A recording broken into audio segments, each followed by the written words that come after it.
Hello students, आज हम शुरू करेंगे टर्म 2 का सिलेबस।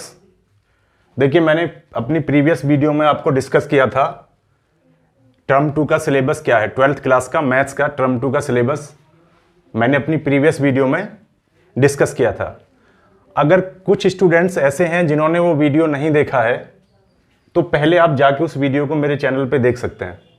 उसमें आपके टर्म 2 में आपके चैप्टर्स क्या हैं वो डिस्कस किया गया है, उन चैप्टर्स का वेटेज क्या है उस वीडियो में वो डिस्कस किया गया है। और मैंने बोला था कि आप चैनल को देखते रहेंगे कंटिन्यूअस, तो आपको टाइम टू टाइम कंटेंट्स पे भी वीडियो आती रहेंगी। तो आज हम अपना कंटेंट शुरू करेंगे टर्म 2 का। तो देखिए, सबसे पहले हम डिस्कस करेंगे प्रोबेबिलिटी को डिस्कस करेंगे। तो आज का जो हमारा चैप्टर रहेगा वो रहेगा प्रोबेबिलिटी।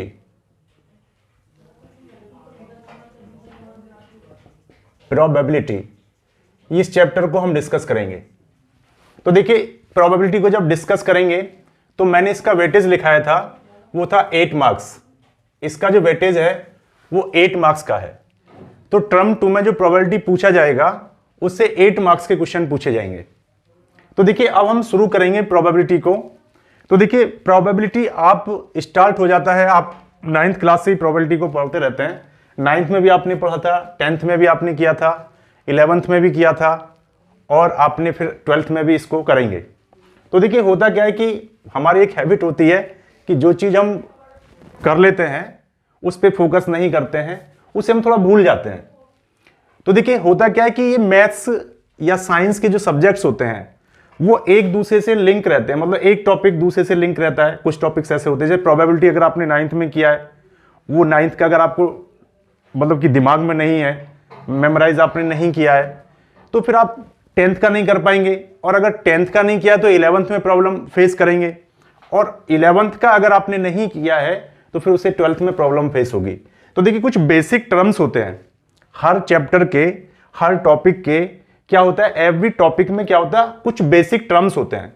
तो वो बेसिक टर्म्स अगर हमें पता नहीं है, वो बेसिक बातें अगर हमें पता नहीं है, तो वो चैप्टर्स में क्या हो रहा है, क्या हम कह रहे हैं, क्या टीचर पढ़ा रहा है, वो फिर समझ में नहीं आता है।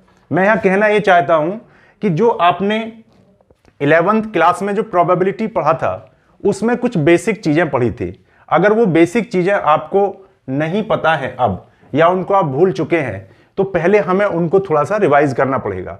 तो हम स्टार्टिंग क्या करेंगे, हम 11th के कुछ बेसिक टर्म से अपना प्रोबेबिलिटी का स्टार्टिंग करेंगे। वो टर्म्स आपको क्लियर हो जाएंगे तो फिर क्या होगा, 12th के जो टर्म्स हैं, 12th के जो टॉपिक्स हैं, जो 12th का जो कॉन्सेप्ट है, वो फिर आपको आसानी से क्लियर हो जाएगा। तो देखिए, हम शुरुआत करेंगे।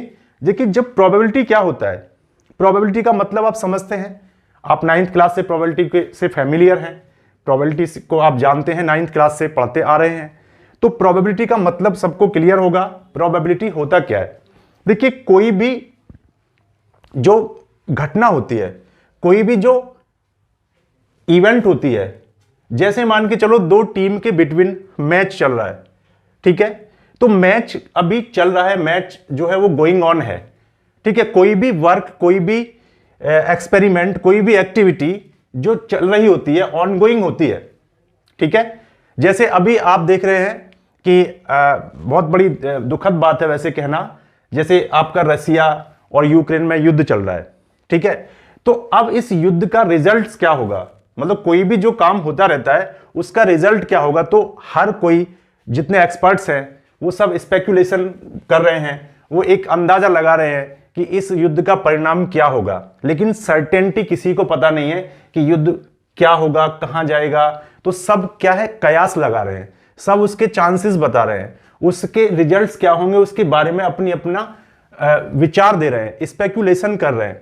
तो ऐसे ही क्या होता है, कोई भी जैसे मान लो मैच हो रहा है, कोई घटना हो रही है, तो सब लोग उसके बारे में एक जानकारी देते हैं, उसकी संभावना बताते हैं क्या हो सकता है। जैसे मान लीजिए 2 टीम अगर मैच खेल रही हैं, तो आपको ये अभी रिजल्ट आया नहीं है मैच का, रिजल्ट अभी, मैच अभी खत्म नहीं हुआ है, फिनिश नहीं हुआ है, तो हम ये बताएं कि कौन सी टीम होगी जो मैच जीतेगी, ठीक है, किस टीम के चांस ज्यादा हैं मैच जीतने के, ठीक है। तो चांस को बताना, तो होता क्या है कि वो घटना भी खत्म नहीं हुई है, वो चल रही है, तो चलने से पहले हमें बताना होता है कि इसके चांस क्या होंगे, इसका रिजल्ट क्या आ सकता है।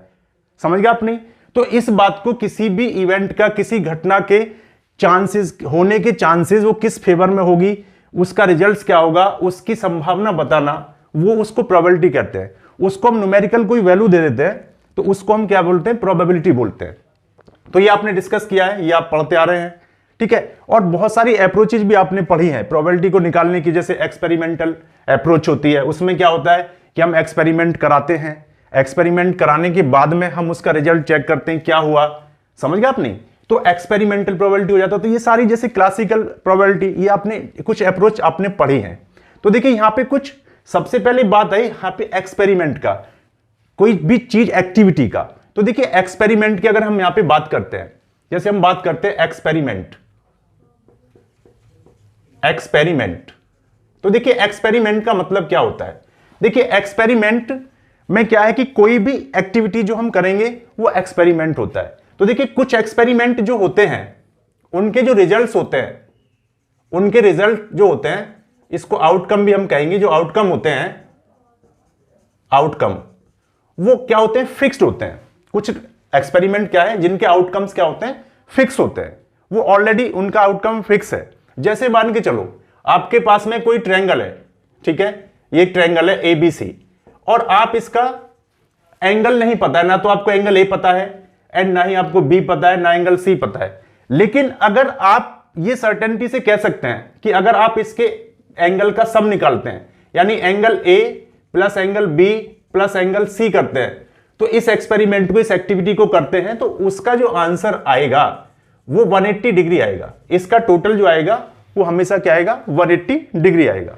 अब देखिए इसमें क्या है कि जैसे मान लो आपने हाइड्रोजन लिया, आपने क्या लिया, हाइड्रोजन लिया, कोई एक दूसरा एक्टिविटी हमने किया, और आपने मान लीजिए ऑक्सीजन लिया, तो इनको मिलाने से जो प्रोडक्ट बनेगा वो आपका फिक्स्ड प्रोडक्ट होगा।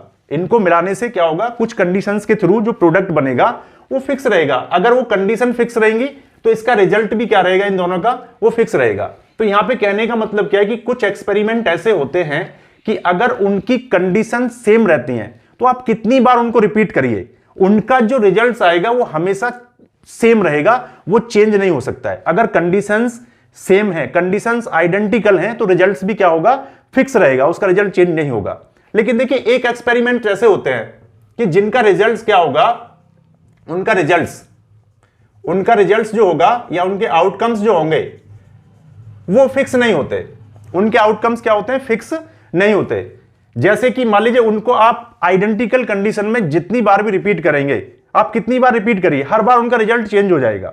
लेकिन एक बात होती है उसके अंदर कि जो रिजल्ट्स होंगे वो आपको पहले से, मतलब कि पहले से जो पॉसिबल रिजल्ट्स होंगे वो आपको पता होंगे, लेकिन इस बार क्या होने जा रहा है वो आपको पता नहीं होगा। तो कुछ ऐसे एक्टिविटीज, कुछ ऐसे एक्सपेरिमेंट जिनके रिजल्ट फिक्स नहीं होते हैं, उनको हम बोलते हैं रैंडम एक्सपेरिमेंट।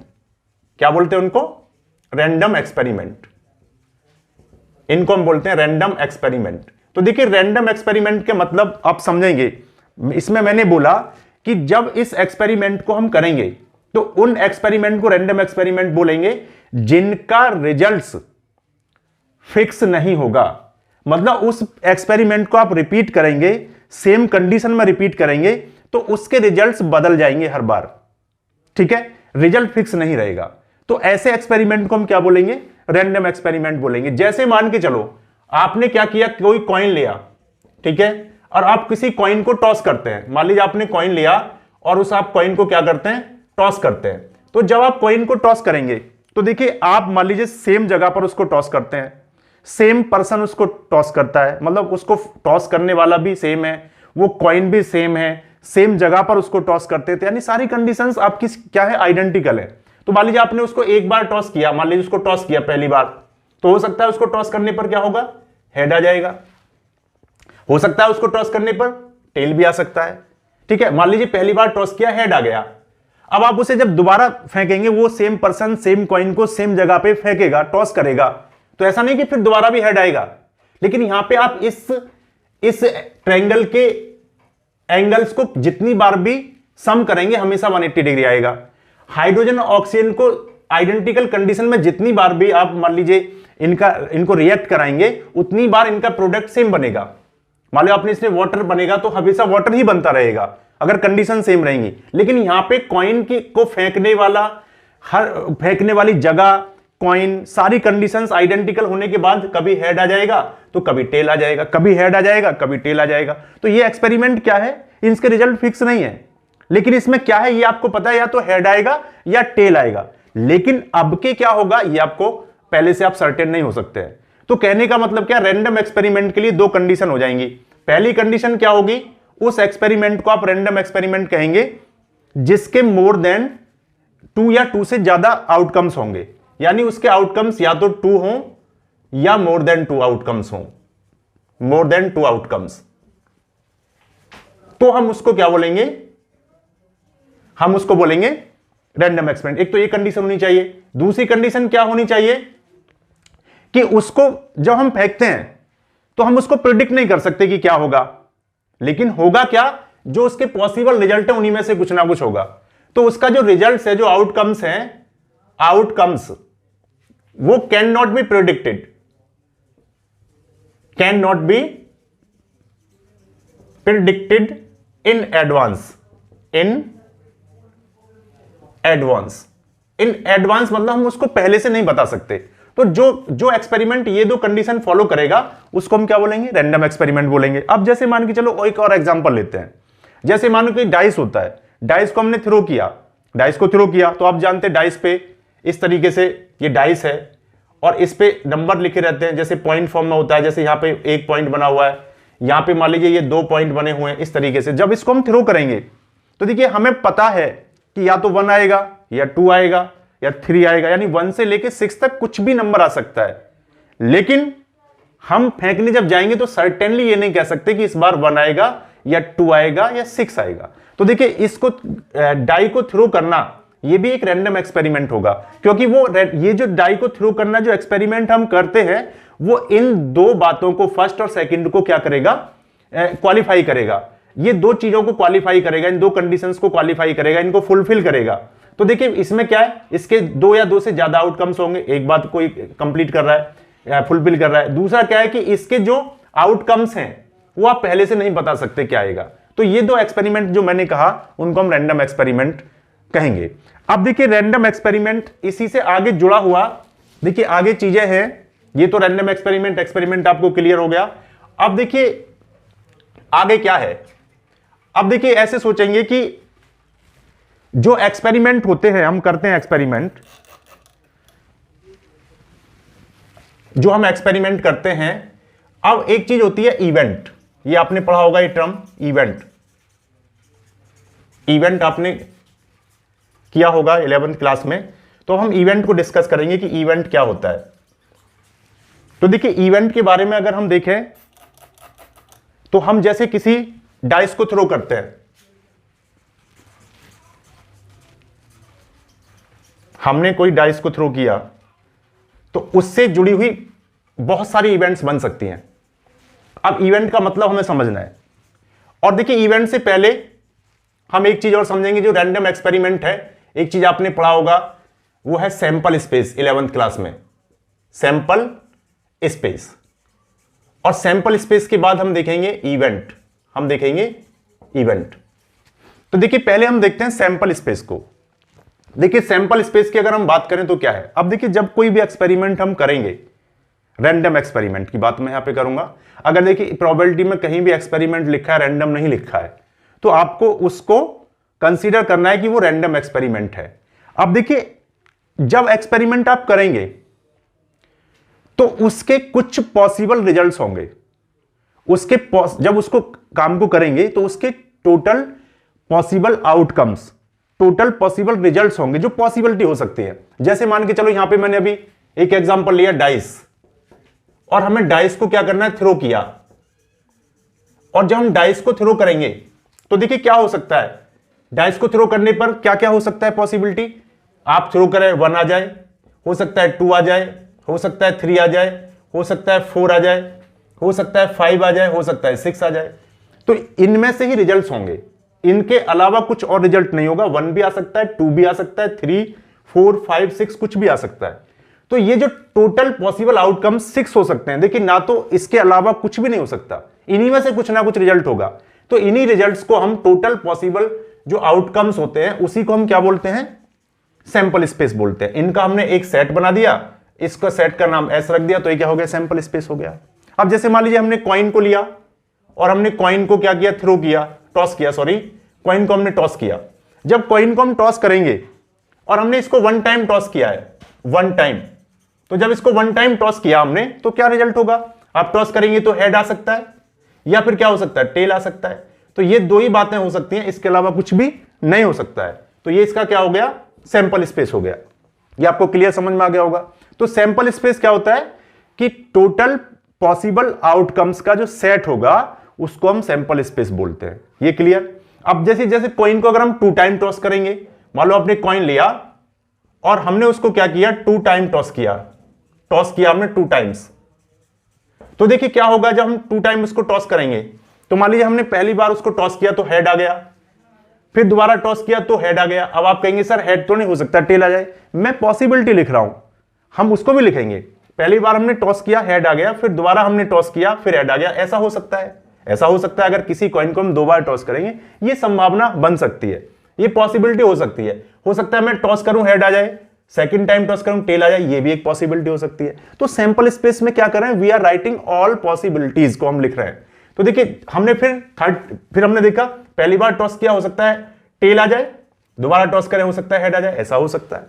फिर मान लीजिए ऐसा भी हो सकता है कि हम पहली बार टॉस करते हैं टेल आए, फिर दोबारा टॉस करें तो फिर टेल आ जाए, ऐसा हो सकता है। अब देखिए ये बातें हो सकती हैं। ये जो मैंने 4 आउटकम्स लिखे, किसी कॉइन को अगर हम 2 टाइम टॉस करेंगे तो उसके अपार्ट फ्रॉम ऑल दीज कुछ भी नहीं हो सकता, इतना ही हो सकता है, यही आउटकम्स हो सकते हैं पॉसिबल। तो इन्हीं को हम इसको क्या बोलेंगे, सैंपल स्पेस बोलेंगे। बात समझ में आ गया। अब देखिए ये बन गया हमारा सैंपल स्पेस। अब हम क्या करें, ये हमने किया एक्सपेरिमेंट। क्या किया हमने, एक्सपेरिमेंट। कौन सा एक्सपेरिमेंट किया, हमने कॉइन को 2 टाइम टॉस किया, तो हमारा सैंपल स्पेस बना ये। अब देखिए हम जब कॉइन को टॉस करेंगे तो हम उससे डिफरेंट बातें जानने की कोशिश कर सकते हैं। हम डिफरेंट उस पर कंडीशन लगा सकते हैं, जैसे हम शर्त लगाते हैं, बैट लगाते हैं। तो हमने कहा कि अगर देखिए दोनों हेड आ गए, अगर हमने कॉइन को 2 बार टॉस किया तो गेटिंग एग्जैक्टली 2 हेड, हमने क्या लिखा, getting exactly 2 heads, getting exactly 2 heads.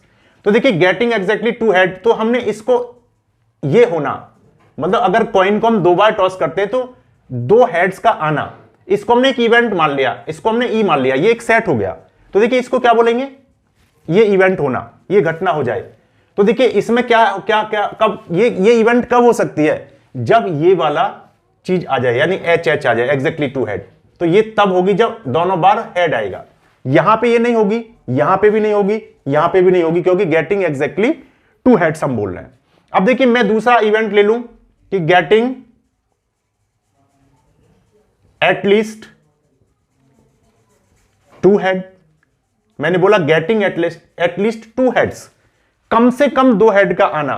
तो मान लो ये हो गया E2, तो कम से कम 2 हेड का आना, तो कम से कम 2 हेड कब आ सकते हैं, कम से कम का मतलब होता है 2 हेड आए, 2 या 2 से ज्यादा आए। ये एटलीस्ट का मतलब क्या होता है, जितना नंबर बोला जाता है वो आए और उससे ज्यादा सारे लिए जाएंगे। तो यहां पे क्या होगा, 2 ही हेड आ सकते हैं मैक्सिमम, उससे ज्यादा नहीं आ सकते। तो गेटिंग एग्जैक्टली 2 हेड्स और गेटिंग एटलीस्ट 2 हेड्स, ये दोनों ही बातें यहां पे सेम होंगी। अब देखिए इसमें आगे हम देखेंगे, एक और इवेंट हमने बना लिया, मान लो getting at least 1 tail, getting at least 1 tail. अब देखिए इसको हमने E3 मान लिया, गेटिंग एटलीस्ट 1 टेल। तो 1 टेल का मतलब कम से कम 1 टेल आनी चाहिए। तो देखिए 1 टेल यहां पे आती है ST में, TH में भी 1 टेल आती है। तो देखिए 1 या 1 से ज्यादा वाले लेंगे तो यहां पे दोनों टेल आती हैं, तो ये भी लिया जाएगा, क्योंकि एक तो आएगा ना इसमें, लेकिन यहां पे ये नहीं लिया जाएगा क्योंकि इसमें क्या है, एटलीस्ट 1 टेल। तो यहां पर कोई भी टेल नहीं आता, तो इसलिए ये इसको हम नहीं लेंगे। तो ये इवेंट्स हो गया। तो देखिए ये जो आपके सेट्स बने हैं E1, E2, E3, ये सारी इवेंट्स हैं। तो आप देखिए एक चीज कंसीडर कर रहे होंगे कि जो E1 है उसको इस सैंपल स्पेस से कंपेयर करिए इससे, ये जो सैंपल स्पेस है, तो आप देखेंगे इसके जो एलिमेंट्स हैं HH वो इस सेट में भी मिलता है। तो आपने सेट का चैप्टर पढ़ा है, तो सेट चैप्टर में क्या है कि जब किसी सेट के सारे एलिमेंट इस किसी दूसरे सेट में मिल जाते हैं तो ये उसका सबसेट हो जाता है। तो E1 जो हो गया वो क्या हो जाएगा, वो सबसेट हो जाएगा S का। वैसे ही देखिए E2 जो इवेंट है ये भी सबसेट हो जाएगी S का। वैसे ही E3 देखिए, E3 के जो सारे एलिमेंट हैं वो सारे S में मिलते हैं, तो यहां पर E3 जो इवेंट है वो भी आपका सबसेट हो जाएगी S का। तो यहां से इवेंट का निकल के ये आया कि व्हाट इज इवेंट। तो इवेंट क्या है, is subset of sample space. Sample space का जो सबसेट होगा वो इवेंट होता है। ये क्लियर है। अब देखिए यहां पर एक चीज ये आ सकती है कि मान के चलो कोई पूछे गेटिंग मोर देन 2 हेड्स, वो कहे गेटिंग मोर देन 2 हेड्स। मान लीजिए हम कॉइन को 2 बार टॉस करते हैं और गेटिंग मोर देन 2 हेड्स ये इवेंट हो जाए, तो क्या ये इवेंट हो सकती है? अगर कॉइन को हम 2 बार टॉस करेंगे तो 2 से ज्यादा हेड कभी भी नहीं आ सकता है। तो कहने का मतलब क्या होगा कि ये जो इवेंट होगी, मान लो इसको हमने E4 कह दिया, तो ये खाली बॉक्स होगा, यानी ये सेट में कोई भी एलिमेंट नहीं होगा, क्योंकि ये इवेंट हम चाहे कॉइन को पूरी लाइफ टॉस करते रहे ये कभी भी नहीं हो सकती। तो ये जो इवेंट है, मैं आगे अभी पढ़ाऊंगा इवेंट के बारे में, तो ये क्या हो जाएगा, ये इम्पॉसिबल है, ये इम्पॉसिबल है, ये नहीं हो सकता। तो इसमें कोई एलिमेंट नहीं आएगा, इसको केवल 5 से दिखाएंगे। कुछ स्टूडेंट थोड़ा कंफ्यूज रहते हैं, वो ये कहते हैं कि इसमें अगर 0 आ जाए, फिर ये 0 आ गया तो वो तो समझ नहीं, ये खाली बॉक्स नहीं रहा। एम्प्टी सेट पढ़ा है आपने, नल सेट, ठीक है, वो ये खाली एम्प्टी सेट होता है, नल सेट होता है, ये वॉइड सेट होता है, इसमें कोई भी एलिमेंट नहीं। 0 भी आना इसमें अपने आप में एक एलिमेंट हो जाता है। तो खाली बॉक्स का मतलब खाली बॉक्स, या उसको हम 5 से दिखाएंगे, ये क्लियर होना चाहिए। तो अब देखिए आपने ये भी पढ़ा सेट में कि जो भी सेट्स होते हैं तो उनके लिए जो 5 होता है, जो एम्प्टी सेट होता है, वो सबका सबसेट होता है। एम्प्टी सेट तो यानी E4 जो होगा वो सबसेट हो जाएगा किसका, सैंपल स्पेस का। तो देखिए इवेंट का यहां पे कॉन्सेप्ट ये आया कि इवेंट जो होते हैं वो सैंपल स्पेस का सबसेट होते हैं। ये आपको क्लियर हो जाना चाहिए, ठीक है। अब देखिए इवेंट के बाद में इवेंट भी कई टाइप की होती है। जैसे इवेंट क्या होता है, जैसे हम बातें करते हैं, तो बातें करते हुए हम कहते हैं कि ये चीज कभी नहीं हो सकती, ये इम्पॉसिबल है, ऐसा बोलते हैं। तो हम क्या कह रहे हैं, हम किसी बात के बारे में अपनी प्रोबेबिलिटी बता रहे हैं कि ये इवेंट कभी नेवर एवर नहीं हो सकती है, ये इम्पॉसिबल इवेंट है, कभी नहीं हो सकता है, ठीक है। कोई बच्चा कहता है कि मैं एक दिन बड़ा होकर ना प्राइम मिनिस्टर बनूंगा, तो उसके साथी बच्चे कहेंगे ये कभी नहीं हो सकता, तू कभी नहीं बन सकता, समझ रहे आप नहीं।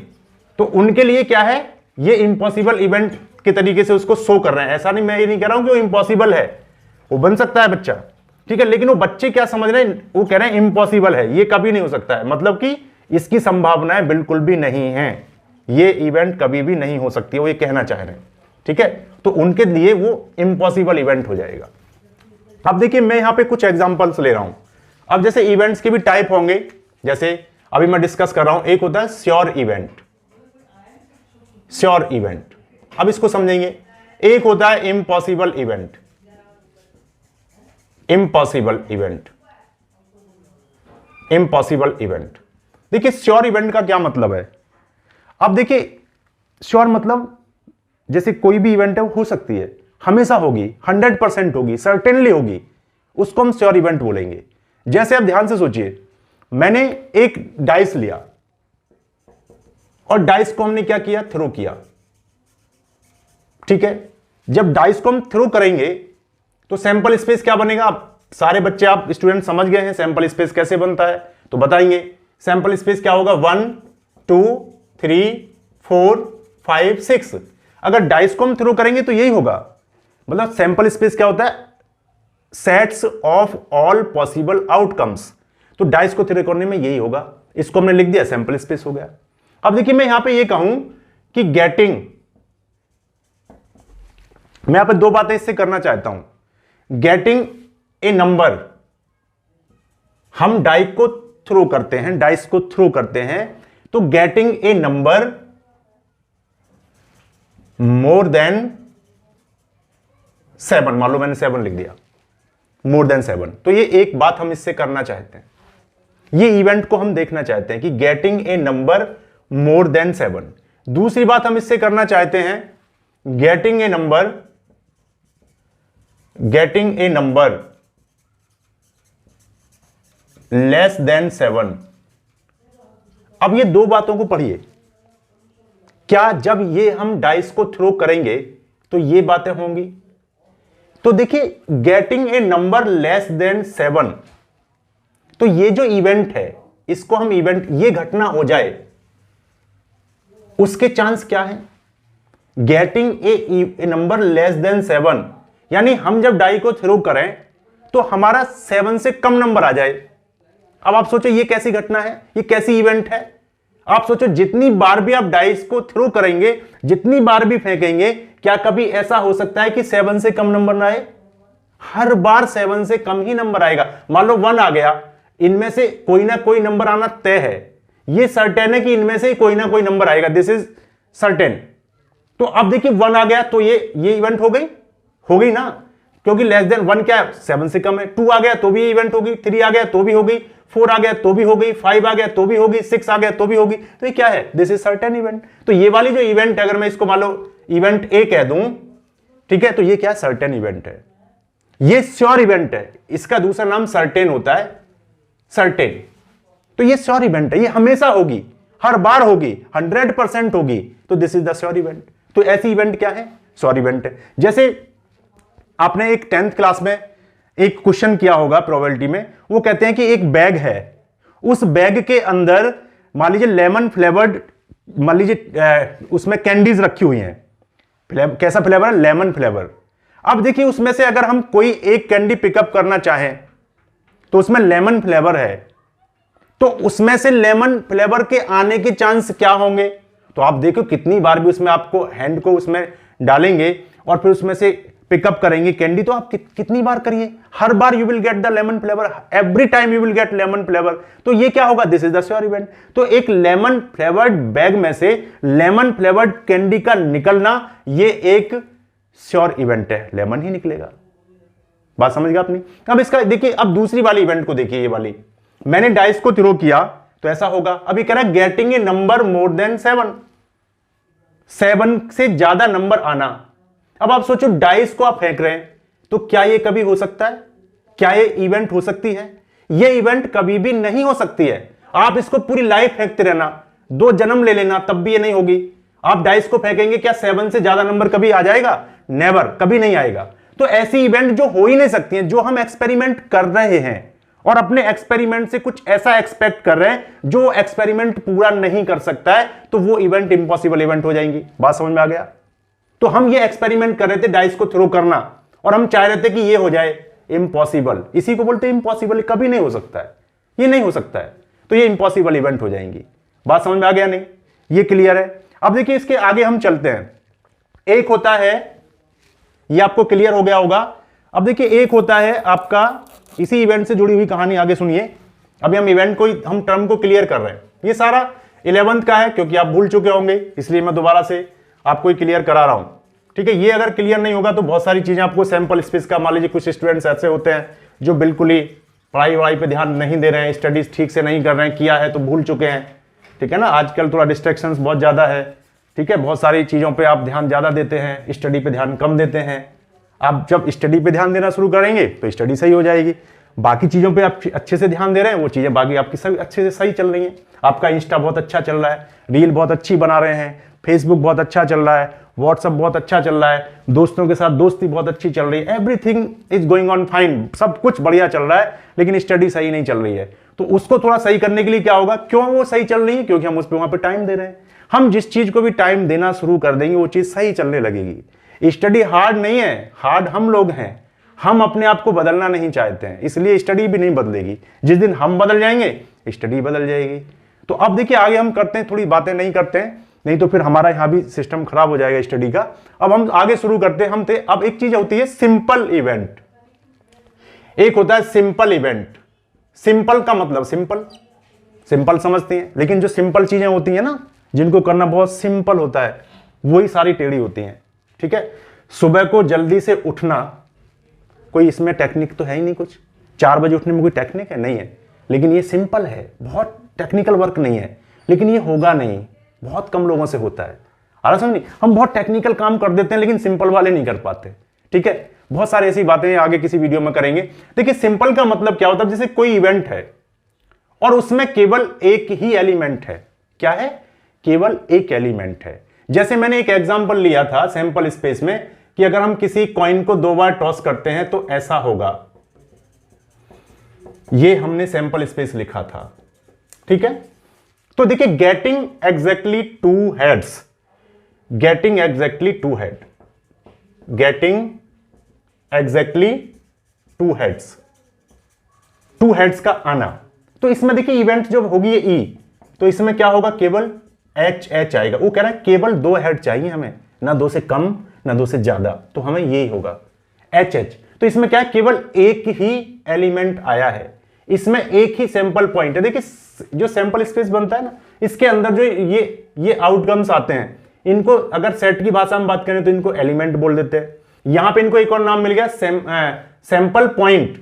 तो जब किसी इवेंट में केवल एक ही सैंपल पॉइंट आता है तो उसको हम बोलते हैं सिंपल इवेंट, उसको बोलते हैं सिंपल इवेंट। तो ये क्या है? ये सिंपल इवेंट है। क्लियर? एक होता है देखिए कंपाउंड इवेंट, एक होता है कंपाउंड इवेंट। तो देखिए कंपाउंड इवेंट का मतलब क्या होता है? इसका उल्टा है। ये सिंपल में एक आएगा, इसमें एक से ज्यादा आएंगे। तो देखिए जब एक से ज्यादा सैंपल पॉइंट आ जाए तो उसको हम क्या बोलते हैं? कंपाउंड इवेंट बोलते हैं। जैसे मान लो मैं कह दूं गेटिंग एट लीस्ट 1 टेल, तो ये जो इवेंट मान लीजिए मैंने इसको एफ कह दिया, तो ये इवेंट क्या हो जाएगी? Getting at least 1 tail. तो इवेंट क्या हो जाएगी? एफ को हम देखते हैं, तो इसमें क्या क्या क्या आएगा बताओ? एटलीस्ट 1 टेल, कम से कम एक होना चाहिए, उससे ज्यादा हो जाए कोई प्रॉब्लम नहीं है। अब देखिए बहुत सारे बच्चों को एटलीस्ट का भी खेल समझ में नहीं आता है, एटलीस्ट एट मोस्ट में बहुत सारे स्टूडेंट्स फंस जाते हैं। अब देखिए ऐसा सोचिए, आप अपने पेरेंट्स से कहते हैं कि मुझे एटलीस्ट 100 रुपए चाहिए किसी काम को करने के लिए। कितने चाहिए? एटलीस्ट 100। तो आपको 100 रुपए तो कम से कम मिलने चाहिए ना। अगर आपको 100 दे दिए पेरेंट्स ने तो ठीक है, काम हो जाएगा, ओके। अगर 100 से कम दे दिए तो काम चलेगा क्या? क्योंकि आपने कहा कम से कम 100 चाहिए, तो काम नहीं चलेगा। इसमें क्या होता है कि जो जितना हमें चाहिए ना, एटलीस्ट 1 बोला है, तो हम 1 से ज्यादा क्यों लेते हैं? उसको 2 सोचो जरा। इसमें 1 तो कम से कम चाहिए, उससे कम काम नहीं चलेगा। आपको 100 रुपए चाहिए तो 100 से कम में काम बिल्कुल नहीं चलेगा। लेकिन अगर पेरेंट्स 500 दे दे तो मजा आ जाएगा, क्योंकि 100 में तो काम चलाएंगे, 400 में कुछ दूसरा काम चलाएंगे, तो मजा आएगा नहीं आएगा? तो उसमें क्या है कि उससे ऊपर मिल जाए हमें कोई तकलीफ नहीं है, इससे कम में तकलीफ होने लगेगी। तो हमें क्या करना है? एटलीस्ट में क्या करते हैं? 1 टेल के बजाय हमें 1 टेल तो चाहिए ही चाहिए। तो 1 टेल यहां से मिलेगा तो TH में आ जाएगा, 1 टेल यहां से मिलेगा HTV में आ जाएगा। अगर 2 टेल मिल जाए तो क्या प्रॉब्लम है? 1 तो मिल ही रहा है, एक के साथ एक फ्री मिल रहा है, तो आपको क्या होगा? 2 टेल, तो ये भी हमें लेना है। तो समझ में आया? तो कंपाउंड इवेंट क्या होते हैं? जिसमें एक से ज्यादा सैंपल पॉइंट आएंगे, वो कंपाउंड इवेंट हो जाएगी। सिंपल सी बात है, मैथ इतना टफ नहीं है, आसान है। आप एक एक टर्म पे ध्यान देंगे, मजा आ जाएगा, फिर सब कुछ समझ में आ जाएगा। इसीलिए मैंने शुरू से ये शुरुआत की है। ठीक है, शुरू से ही शुरू किया है मैंने। आप देखेंगे ध्यान से, सब कुछ समझ में आएगा। आप केवल वीडियो देखते रहिए, ठीक है, लाइक करते रहिए, कमेंट लिखते रहिए, शेयर करते रहिए, चैनल को सब्सक्राइब कर लीजिए। समझाना मेरी जिम्मेदारी छोड़ दीजिए, समझा के मारूंगा चाहे कुछ भी हो जाए, ये मेरे ऊपर छोड़ दीजिए। आपको केवल वीडियो देखना है, कंसंट्रेट करना है, समझाने की रेस्पॉन्सिबिलिटी मेरी है। मैं समझा के रहूंगा, बिना समझाए तो रुकूंगा ही नहीं। अब देखिए हम आगे चलते हैं। ये कंपाउंड इवेंट हो गया। अब यहां के बाद एक आपका आता है जैसे कॉम्प्लीमेंट्री इवेंट। एक क्या होता है? Complementary event. तो देखिए कॉम्प्लीमेंट्री इवेंट क्या है, अब इसको समझिए। देखिए एक चीज सोचेंगे यहां पे, जैसे कोई इवेंट है ई, ये इवेंट मैंने ई ले ली, ठीक है। अब देखिए मैंने एक सैंपल स्पेस यहां पे, मैं एक इसको जरा देखते हैं दोबारा से। हम क्या करते हैं? एक सैंपल स्पेस बनाते हैं। इसमें हम क्या करते हैं? सैंपल स्पेस में डाइस को थ्रो करते हैं। उससे देखते हैं थोड़ा सा। देखिए हमने एक डाइस को लिया, उसको हमने थ्रो किया। कंप्लीमेंट्री इवेंट का कॉन्सेप्ट देखिए थोड़ा सा, बहुत मजेदार कॉन्सेप्ट है, कोई दिक्कत नहीं आएगी इसमें, कोई आप प्रॉब्लम फेस नहीं करेंगे। देखिए कॉम्प्लीमेंट्री, अब देखिए हमने हमने यहां पे एक डाइस को लिया, डाइस को हमने क्या किया, थ्रो किया। सैंपल स्पेस मैंने आपको बनाना सिखा दिया है, अभी और भी सिखा देंगे, ठीक है। अब देखिए यहां पे जो आपका,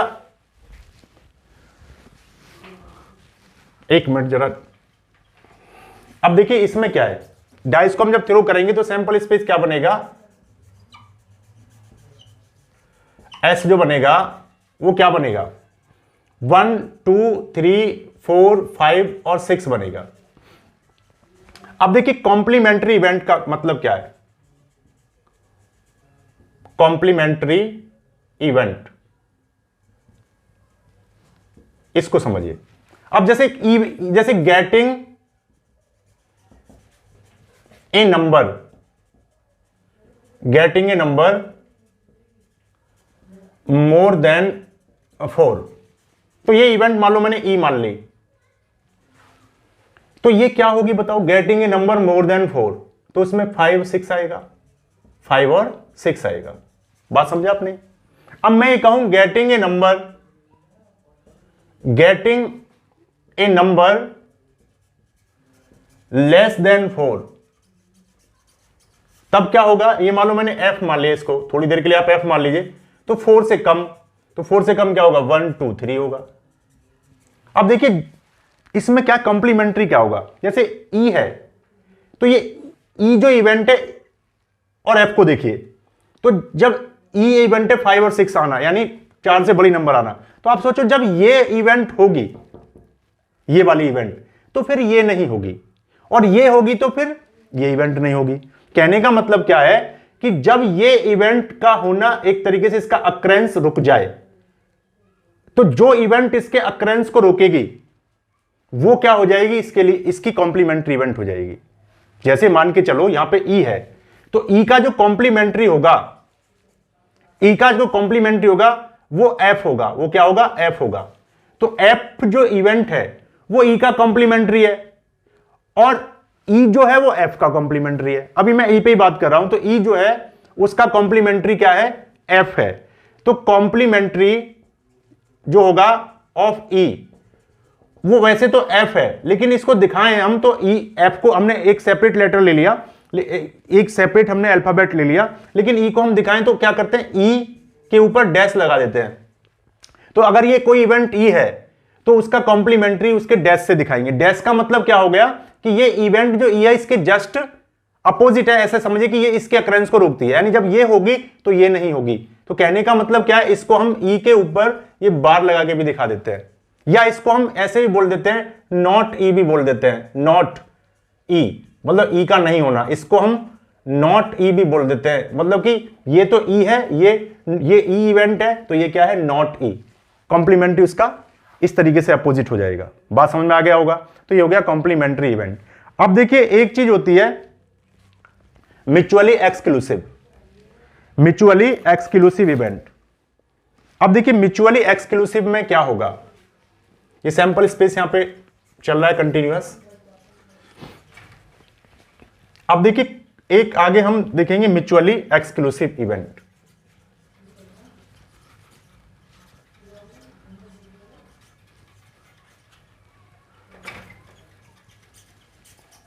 अब जैसे मान के चलो हमने एक सैंपल स्पेस ले लिया, और वही सैंपल स्पेस यहां पे कॉइन को, सॉरी डाइस को हमने थ्रो किया है, इस तरीके से सैंपल स्पेस बनेगा। हमने एक इवेंट ई ले लिया, ई है यहां पे गेटिंग इवन नंबर, तो इसमें क्या आएगा, 2 4 6 आएगा। और यहां पर एक एफ इवेंट है, वो है गेटिंग ऑड नंबर, तो यहां पे 1 3 5 आएगा। ये दो इवेंट है, ये क्या है, गेटिंग इवन नंबर 2 4 6, और एफ क्या है, गेटिंग ऑड नंबर। तो ये इस सैंपल स्पेस से एसोसिएटेड, इस सैंपल स्पेस से जुड़ी हुई दो इवेंट हैं, क्योंकि जब ये आप करेंगे एक्सपेरिमेंट तो इनमें से ये हो सकता है, कोई इवेंट हो सकती है, ठीक है। तो इससे जुड़ी हुई दो इवेंट हैं। अब देखिए एक चीज सोचिए कि हम स्टडी करने जा रहे हैं म्यूचुअली एक्सक्लूसिव, म्यूचुअली एक्सक्लूसिव। तो देखिए म्यूचुअली एक्सक्लूसिव का मतलब क्या होगा कि देखिए अगर इनका ये सेट होगा एक तरीके से ई और एफ, तो अगर हमने क्या किया, ई का हमने इंटरसेक्शन किया एफ के साथ, मतलब इन दोनों में क्या हुआ, हमने देखा इनका इंटरसेक्शन किया, तो इंटरसेक्शन इनका क्या आया, फाई आया। तो देखिए जब दो इवेंट हैं और उनका इंटरसेक्शन करने पर फाई आ जाए, मतलब उनमें कोई भी सैंपल पॉइंट कॉमन ना हो, यानी वहां पे वही बात आ गई, अगर ये इवेंट अकर होगी तो फिर ये इवेंट अकर नहीं होगी। ये म्यूचुअली एक्सक्लूसिव है। एक्सक्लूसिव मतलब बाहर कर देना एक तरीके से, यानी एक दूसरे को म्यूचुअल एक्सक्लूसिव करती हैं, मतलब बाहर कर देती हैं। ये इवेंट हो रही है तो ये नहीं होगी, और ये होगी तो फिर ये नहीं होगी, मतलब इन दोनों, ये इवेंट दोनों साथ साथ नहीं हो सकती हैं, ये इवेंट दोनों साथ साथ नहीं हो सकती हैं, क्योंकि इनका इंटरसेक्शन फाई आएगा, खाली बॉक्स आएगा, इनमें कोई सैंपल पॉइंट कॉमन नहीं आएगा। इसलिए ऐसी इवेंट जिनका इंटरसेक्शन फाई आएगा वो म्यूचुअली एक्सक्लूसिव इवेंट हो जाएंगी। क्लियर। अब देखिए एक होता है exhaustive, exhaustive events, exhaustive events. अब देखिए दो या दो से ज्यादा इवेंट्स, एक वर्ड और भी आता है pair wise disjoint, pair wise disjoint. Disjoint set आपने पढ़ा, जब दो सेट है, जैसे मान लो एक सेट है ए, एक सेट है बी, इनका इंटरसेक्शन, ये वाली कंडीशन फाई आ जाए तो डिसजॉइंट होते हैं। यानी ये दोनों सेट अगर हैं इवेंट्स, तो इनमें क्या है कि इनका इंटरसेक्शन, आप देख रहे हैं इनका इंटरसेक्शन फाई है, तो ये डिसजॉइंट सेट्स हैं, सेट की लैंग्वेज में हम बात करें तो पेयर वाइज डिसजॉइंट क्या होंगे, यानी जैसे मान लीजिए E1 एक इवेंट है, E2 एक दूसरी इवेंट है, E3 एक थर्ड इवेंट है, E4 एक फोर्थ इवेंट है। ये सारी इवेंट इस सैंपल स्पेस से जुड़ी हुई हैं, मान लीजिए ये सारी इवेंट इस सैंपल स्पेस से एसोसिएटेड इवेंट हैं, ठीक है। तो पेयर वाइज डिसजॉइंट का मतलब क्या है कि अगर मैं इसको इसके साथ इंटरसेक्ट करूं, इंटरसेक्शन निकालूं, सॉरी इंटरसेक्ट नहीं, इंटरसेक्शन में निकालूं तो क्या होगा, फाई आएगा। इसका इसके साथ निकालूं तो भी फाई आएगा, इसका इसके साथ निकालूं तो भी फाई आएगा, मतलब किन्हीं भी दो को मैं पिक करूं, उनका इंटरसेक्शन निकालूं तो हमेशा फाई आए, मतलब पेयर में, तो होगा पेयर वाइज डिसजॉइंट। समझ गया आपने, ये पेयर वाइज डिसजॉइंट इवेंट हो जाएंगी। अब देखिए मैं बात कर रहा हूं एग्जॉस्टिव इवेंट्स का, तो एग्जॉस्टिव इवेंट्स क्या होंगी, अगर ये इस सैंपल स्पेस से जुड़ी हुई दो, ये एक से दो या दो से ज्यादा इवेंट, मान लो मैंने 4 ले लिया, अगर इन 4 इवेंट्स का हम यूनियन करते हैं, यानी E1 यूनियन E2 हमने किया, यूनियन E3 किया, यूनियन E4 किया, और वो सैंपल स्पेस बना देती हैं, मान लो उससे पूरा सैंपल स्पेस बन जाए।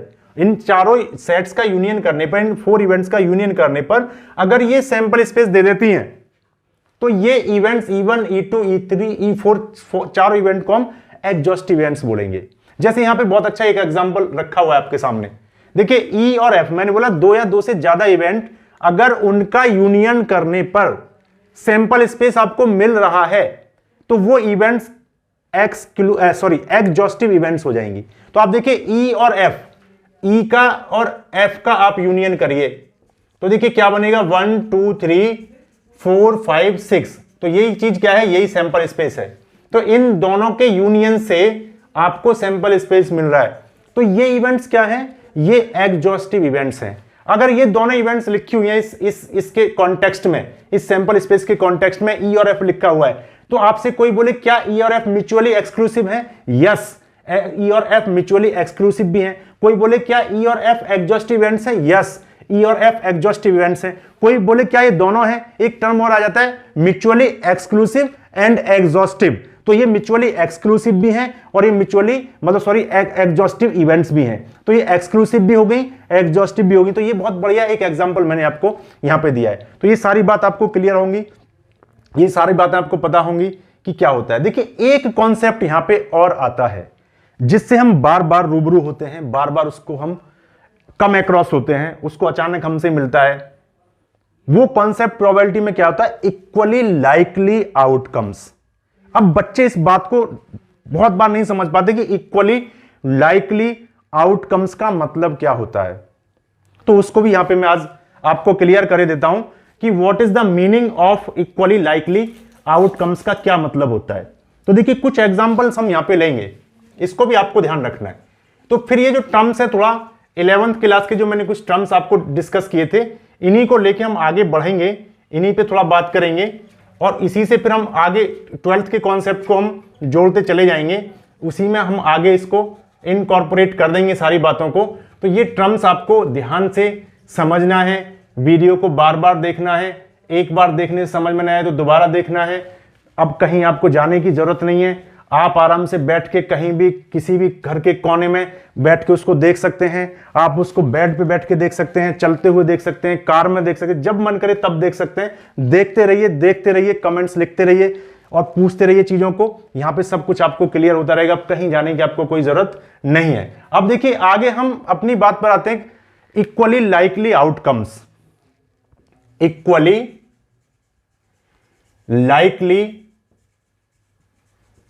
आउटकम्स, इसको भी समझ लीजिए। देखिए इक्वली लाइकली आउटकम्स में एक दो एग्जांपल लेके आपको समझाऊंगा। देखिए जब हम कोई एक्सपेरिमेंट करते हैं, रैंडम एक्सपेरिमेंट, जब भी मैं बात करूं एक्सपेरिमेंट की, तो आपको केवल समझना है रैंडम एक्सपेरिमेंट, वो फिक्स्ड रिजल्ट्स वाला नहीं कि फिक्स्ड रिजल्ट आएंगे। यहां पे समझना है आपको इक्वली लाइकली आउटकम्स का मतलब, यानी रैंडम एक्सपेरिमेंट की, एक्सपेरिमेंट का मतलब रैंडम एक्सपेरिमेंट को आपको समझना है। तो देखिए यहां पे हम जब एक्सपेरिमेंट करेंगे तो उसके जो पॉसिबल रिजल्ट होंगे दो या दो से ज्यादा। तो अब इक्वली लाइकली का मतलब क्या? इक्वली मतलब बराबर, लाइकली मतलब उनका संभावना, उनका होना, उनका अक्रेंस, ठीक है, वो इक्वली होना चाहिए। जैसे मान के चलो आपके पास कोई कॉइन है, ठीक है, और देखिए कॉइन के साथ एक वर्ड यूज होता है अनबायस्ड, एक वर्ड यूज होता है अनबायस्ड। इस वर्ड को क्यों यूज करता है? मतलब वो कह रहा है कि अनबायस्ड मतलब इसके साथ कोई छेड़छाड़ ऐसी नहीं की गई है कि जो इसके पॉसिबल रिजल्ट्स पे इफेक्ट डाले। जैसे जब कॉइन को हम टॉस करेंगे तो या तो हेड आएगा या टेल आएगा, ये दो आउटकम्स हैं। तो ये दोनों आउटकम्स इक्वली लाइकली हैं क्योंकि ये अनबायस्ड कॉइन है। अब जैसे मान लो कोई कॉइन आप ऐसा बना देते हैं जिसमें दोनों तरफ हेड ही हो, तो अब बताइए वो बायस्ड कॉइन नहीं हो जाएगा? उसमें पक्षपात हो गया ना, पार्शियलिटी कर दी आपने। उसमें टेल है ही नहीं तो टेल आ कहां से जाएगा? कॉइन तो अनबायस्ड तो तभी रहेगा ना जब उसमें हेड और टेल दोनों। अब देखिए जब अनबायस्ड कॉइन को आप टॉस करेंगे तो इस बात की, इसको कोई प्रेफरेंस नहीं है एच को कि एच ज्यादा आएगा, ये प्रेफरेंस नहीं है कि टी ज्यादा आएगा यानी टेल ज्यादा आएगा। इन दोनों के आने के चांस बराबर मान लिए जाते हैं क्योंकि हमारे पास में मान क्यों लिए जाते हैं? ना तो हमारे पास में बराबर आने का कोई सबूत है कि बराबर आएंगे, ना हमारे पास में इस बात का कोई एविडेंस है कि बराबर नहीं आएंगे। क्योंकि अगर कोई कहे कि बराबर बराबर ये कैसे आएंगे बताइए, तो मैं उससे कहूंगा आप मुझे बताइए बराबर कैसे नहीं आएंगे, बात खत्म हो जाती है। तो हम ये मान लेते हैं कि इसके जो आउटकम्स हैं ये इक्वली लाइकली हैं, यानी इसकी बात की कोई प्रेफरेंस नहीं है कि उसमें हेड ज्यादा आ जाए। इस बात को हमने कोई ऐसा नहीं बनाया इस कॉइन को इसमें टेल ज्यादा आ जाए। तो ये होते हैं इक्वली लाइकली आउटकम, यानी जब कॉइन को हम टॉस करेंगे तो हेड आना टेल आना ये इक्वली लाइकली आउटकम्स हो जाएगा। अब जैसे ऐसे हमने अगर मान लीजिए हमने डाइस को थ्रो किया तो उसमें किसी भी नंबर का आना 1 2 3 4 5 6 तक कोई भी नंबर आना, उनके सबके चांसेस बराबर हैं। उनके किसी भी चांस के साथ हमने कोई भी ऐसा नहीं किया कि 1 ज्यादा आ जाए 6 ज्यादा आ जाए, ऐसा नहीं किया है। क्यों? इसलिए वो जो चांस है उसको आउटकम्स आ रहे हैं वो इक्वली लाइकली आउटकम्स होंगे। अब देखिए मैं एक यहां पे एक बात करूं, जैसे मान के चलो हमने एक न्यू कार खरीदी, न्यू कार, समझ गया आपने? अब उसमें एक उसमें पुश बटन लगा हुआ है। पुश बटन मतलब उसको स्टार्ट करना, कार को स्टार्ट करना, ठीक है, मैंने एक एग्जांपल लिया। अब देखिए अब जब कार के पुश बटन को दबाएंगे या जैसे मान लो आप कार में जब सेल्फ लगाएंगे, कार न्यू है, तो वो कार की दो बातें होंगी, स्टार्ट होना, स्टार्ट और नॉट स्टार्ट, ये दो बातें हैं।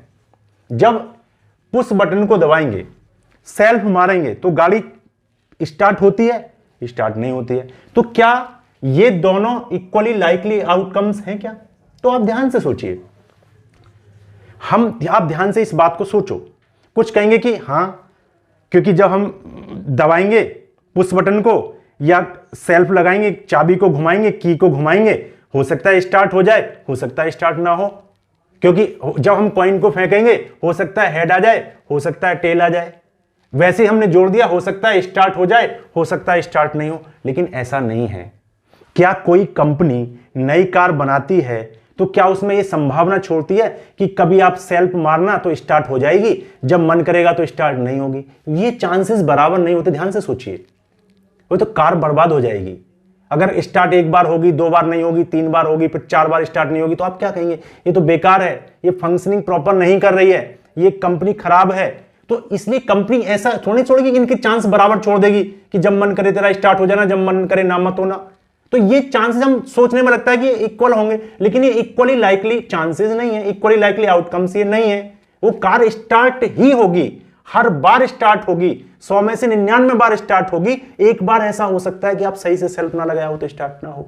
तो हम ऐसे नहीं कह सकते कि स्टार्ट होना स्टार्ट नहीं होना ये इक्वली लाइकली आउटकम्स है। इक्वली लाइकली आउटकम्स नहीं है, क्योंकि जब कार को आप का पुश बटन दबाएंगे, कार का सेल्फ मारेंगे, तो स्टार्ट होना एक रिजल्ट है, स्टार्ट नहीं होना दूसरा रिजल्ट है, लेकिन ये equally outcomes, equally likely results नहीं है।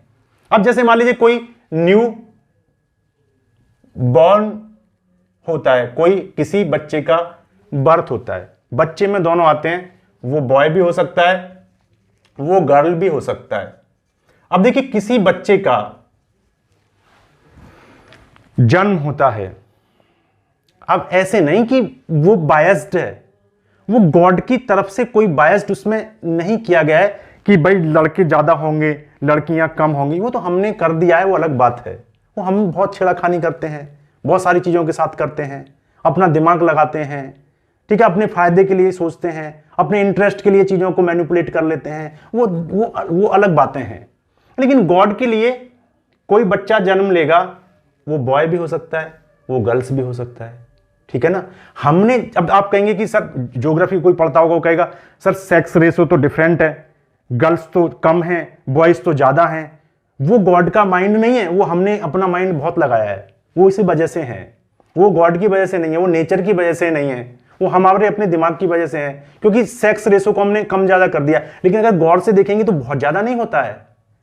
जैसे आपने देखा होगा कि 1000 अगर बॉयज होते हैं तो उसमें 998 मिलते हैं, कहीं 898 मिलते हैं, तो बहुत ज़्यादा डिफरेंस नहीं है।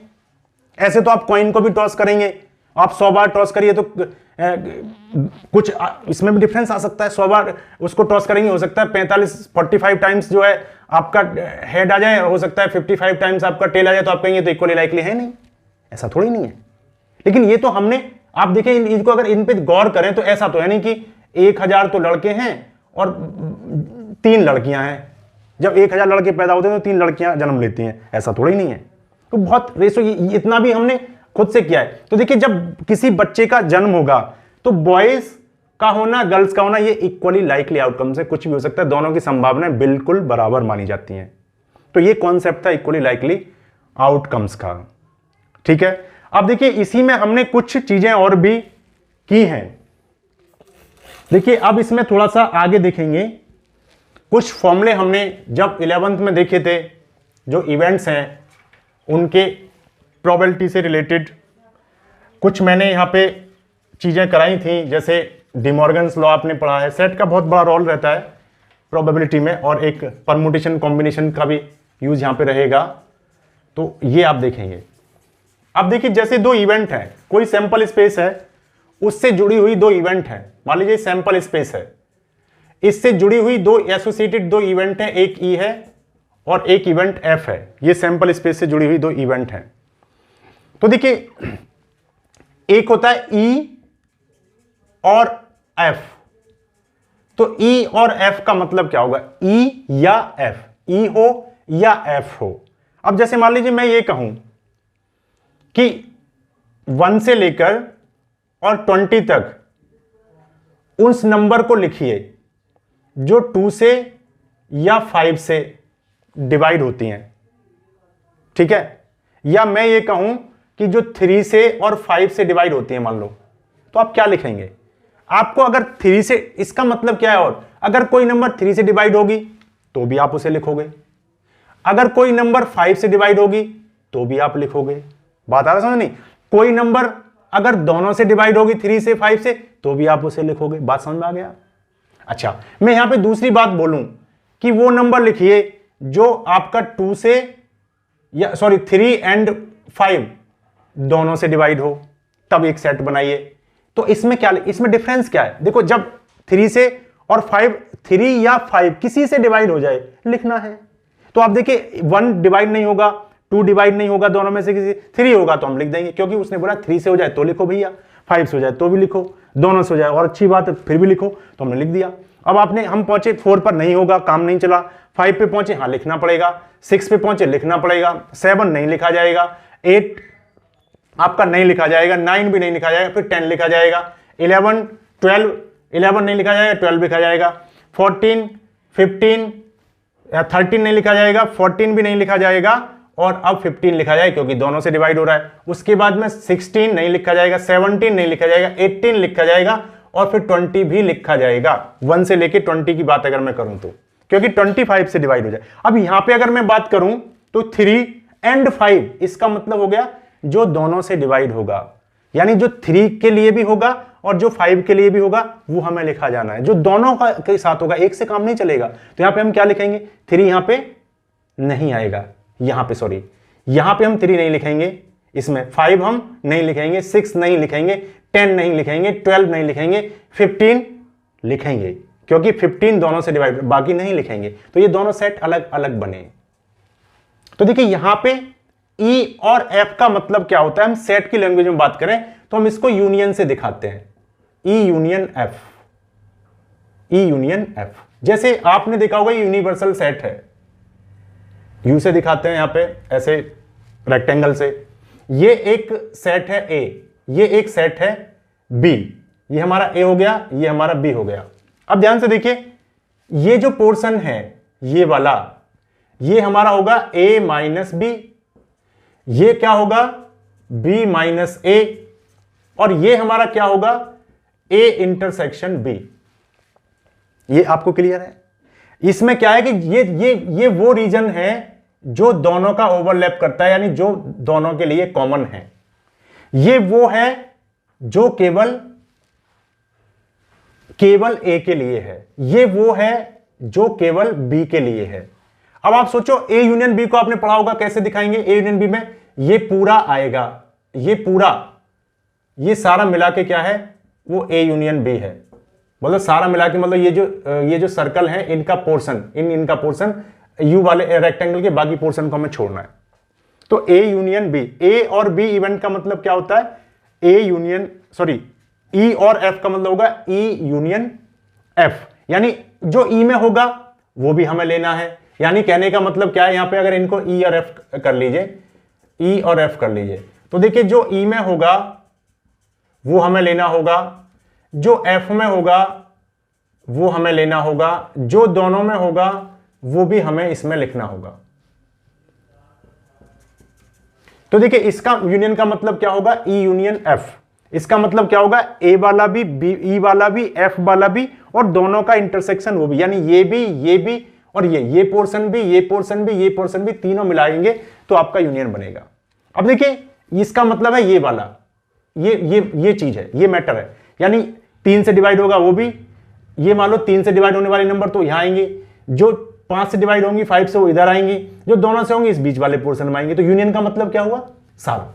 अब इंटरसेक्शन का मतलब क्या होगा? जैसे E and F, E and F का मतलब क्या हो गया? इंटरसेक्शन। तो E एंड F को किससे दिखाएंगे? E इंटरसेक्शन F से दिखाएंगे।